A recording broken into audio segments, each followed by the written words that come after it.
abdi teh aya taroskeun kula naon margi di dunya teh seueur jelema nu nyembah ka dewa ai dewa pangeran lain eta nu rek ditaroskeun teh kitu kula nanging ulah nyanyak abdi mengantar wungkul ka dieu teh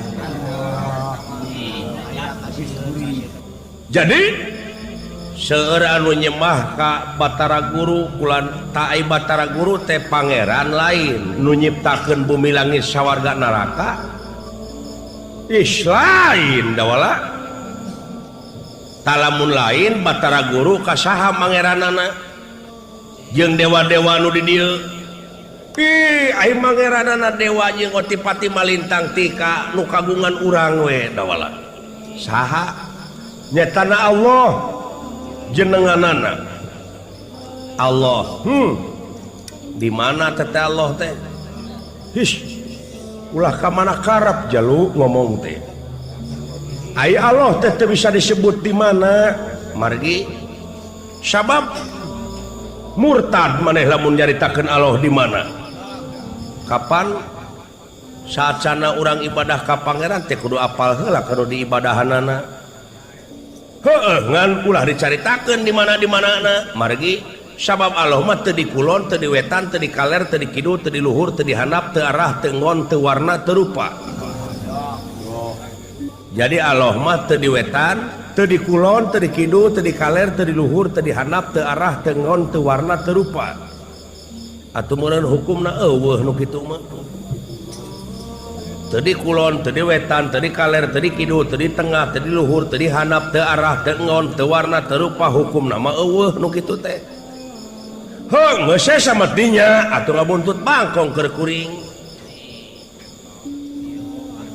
aduh si dawala nepi ka perbah dinya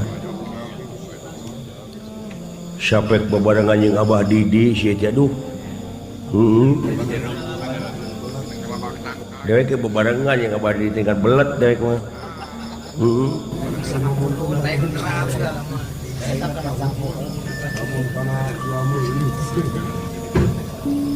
jadi cek maneh Allah teh eueuh mun kitu mah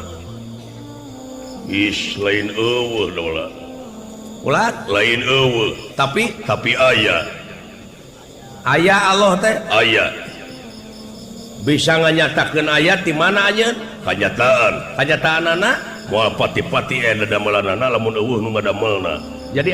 aya ari hukumna aya naon eta ceuk maneh da hukumna aya mah karaba karasa jeung katempo mana mana wa duh nyedak ye si dawala masantren di mana ya cobi ayeuna saur ieu Mang Resi Narada cenah hukumna eueuh da eueuh teu di kulon teu di wetan teu di kaler teu di kidul teu di luhur teu di handap hukumna teh ceuk itu aya di udag ngelam ceuk ieu teu di kulon di udag ngelam kumaha ieu teh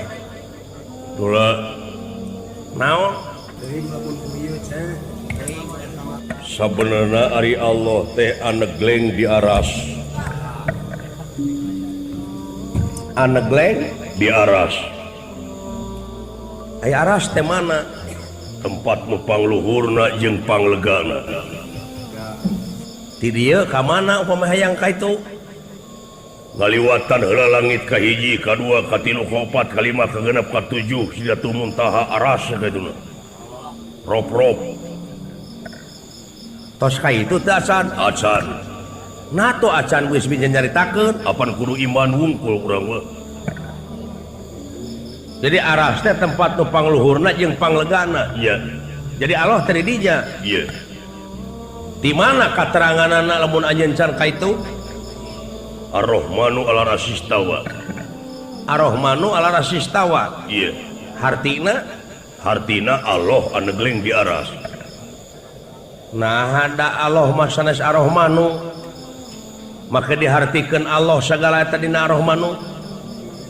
cing sok kayanya Ar-Rahmanu 'ala rasistawa dawuh lapan Allah dinya mah korehan nah dihartikeun Allah anegleng di aras kapan Ar-Rahmanu teh Allah tuluy lamun Allah Ar-Rahmanu lain nya lain cek kuring hayang dinyatakeun hayang ceuli naon ceuli mah ieu eta mah barangna kuring mah nanyakeun teh ceuli aya kitu ceuli naon cek maneh naon ceuli teh ngaran ngaran anu mana ngaran ieu nu rebing aya ngaran anjeun saha Sambu aya eta ceuli saha ceuli Sambu aya ceuli mah ceuli Sambu ngan Sambu lain ceuli mobil teh ai ceuli naon ngaran anu mana ngaran ieu nu rebing ceuli saha eta ceuli Sambu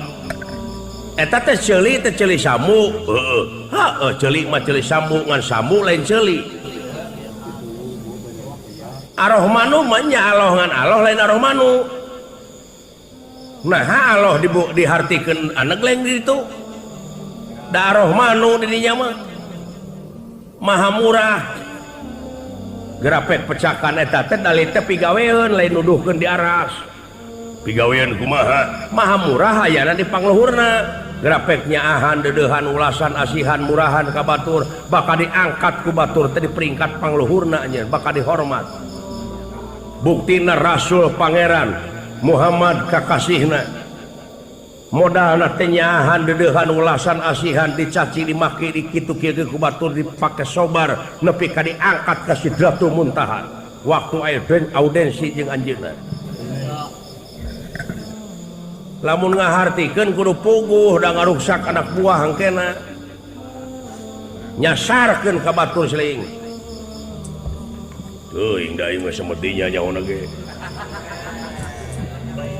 tamatkeun ya naon ari sabenerna Allah teh aya di urang kumaha rakat jeung urang nah make jeung masyarakat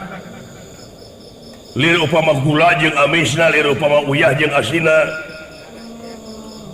kateranganana wadahnu aqrabu ilaihi min habi warid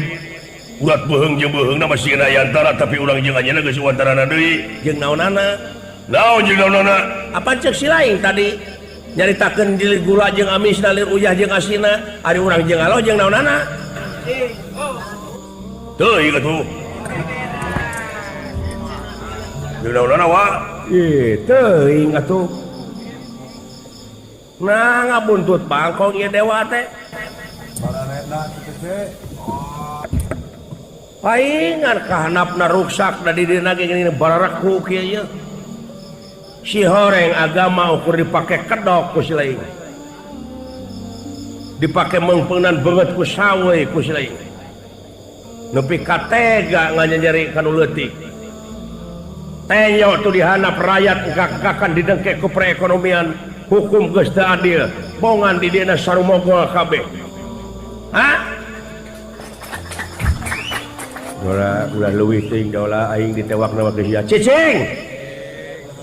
cek aing oge lamun miwil ka aing jempe ieu sia teh lanceuk aing teh cekek cek aing lain ahli na anjeun jadi dewa teh pangeran ge geus nitah yen lamun nitah teh kudu ka ahlina can jadi ahli anjeun dewa wayahna diajar deh ka itu masantren deh ka itu oh sieu mah jasnya jas Islam atuh da oh atuh da lamun teu kitu kumaha bener da ulah kitu teh mah euy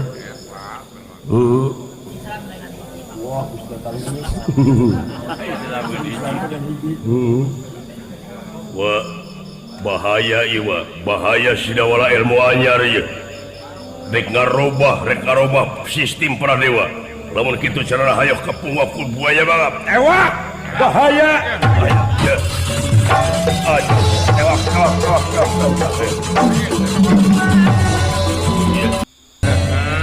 sete wadian teuing dewa itu teh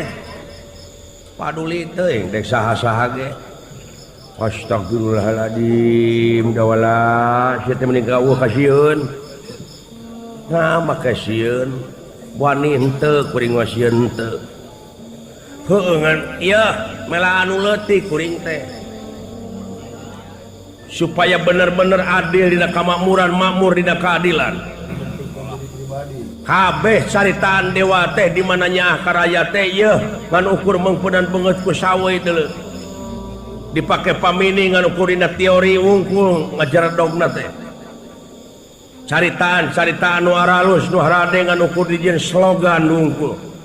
Tapi kanyataanana geuning kitu disadak mobil kabeh ngelai. Beungeun aing ulah dibawa cicing aing mung dibawa mah cicing. Nah, walau urang nu barengan jeung sia mah pokal teuing aing mah.